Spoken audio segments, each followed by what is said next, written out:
Hey everyone, for those of you that don't know me, my name is David, and my wife Jenny and I are full-time RVers that perpetually travel the United States in our travel trailer behind us. And our lives are powered by the 4 roof-mounted solar panels on top of our travel trailer, as well as a ground portable fold-out panel that we can hook up if we need a little boost. Now I'll be the first to say how much I love solar energy. It is clean, silent, and zero maintenance due to having no moving parts.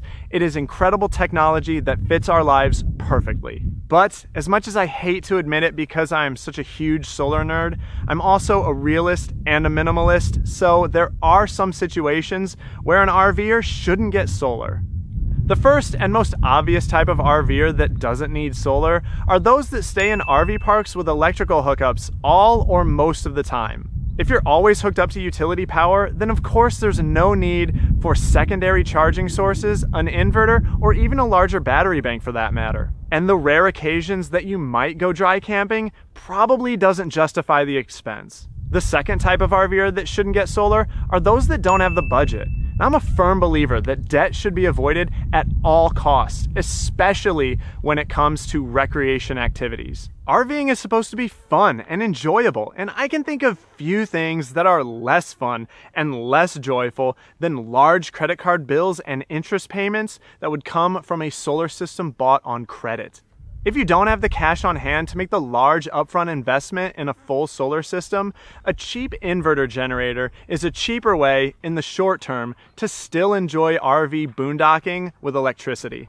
Now, solar definitely makes sense for full-time RVers and maybe even weekend warriors if they go boondocking often enough. However, if you only take your rig out a few weekends a year, that might not be enough to justify the expense of a solar system, and it might not pay itself off when compared to purchasing a generator, purchasing the gas to run it, and performing the generator maintenance. In that case, a generator is most likely cheaper.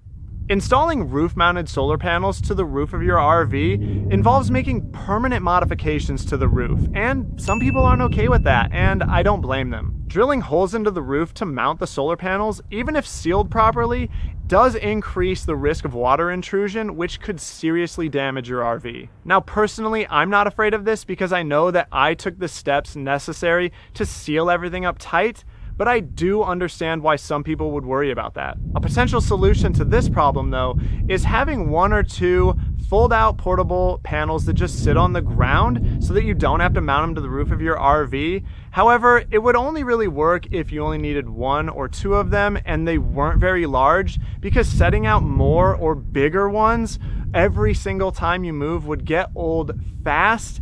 And then there's also the problem of where do you store all these solar panels during transit? Speaking of space, RVers that should forget about solar are those that don't have the space to dedicate to the various solar components. A solar controller, inverter, and extra batteries take up a large chunk of our pass-through storage. So if you've got no extra space to sacrifice, that's it. Going along with that, all of the solar components add a decent amount of weight to a rig. Ours total adds about 250 pounds, and it would be a lot more if we used heavy lead acid batteries as opposed to light lithium iron phosphate. So if your RV is already approaching its maximum load capacity, I highly advise not adding solar to it. Personally, I hate running our generator. I hate the noise, the exhaust fumes, the oil changes, everything. Thankfully, we don't have to deal with gasoline though, since we did a propane conversion onto our Honda generator. And if you're interested in that, I'll go ahead and drop a link in the video description below. And using propane instead of gas cleans everything up a lot, but still. However, if you're the type of person that really doesn't mind running your generator every time you need 120 volt AC electricity or to charge your batteries up a little bit, then that might just be a cheaper option for you. However, for the full-time RVer, the cost of the generator itself and then over time gasoline and oil changes for the generator will, after a few years, depending on how often you use it, cost more than if you would have just invested in solar in the first place.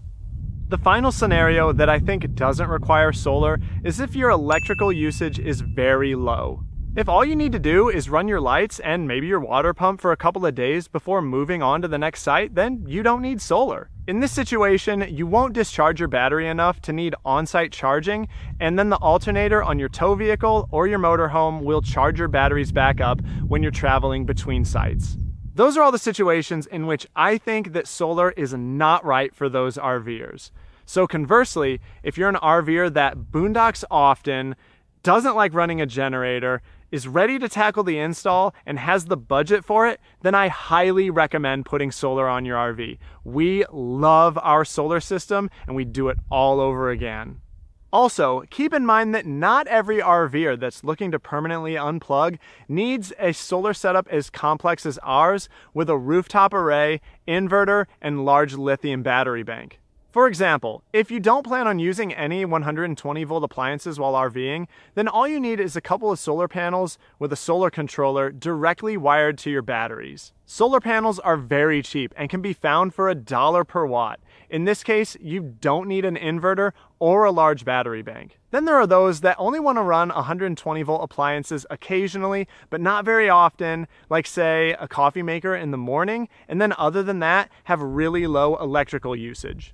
If you're only out camping for a couple of days at a time, then you could get away with an inverter and an upgrade to your battery bank, like two 6-volt lead-acid batteries wired in series. Lead-acid batteries are much cheaper than lithium, and in this case, you wouldn't need any solar panels. These are just a couple examples in which you can mix and match RV electrical components to suit your application. Not everyone needs the full setup. However, if you're a full-time RVer like us and you boondock all the time and you have heavy electrical usage, then you're gonna need it all. Lots of solar panels, an inverter, and a nice big battery bank. We've got videos reviewing our entire RV solar setup, the difference between lithium and lead-acid batteries, how to size your RV solar components, and a step-by-step installation video, and more. I hope this video helped you determine whether or not you need solar for your RV. I'll catch you guys later. Bye.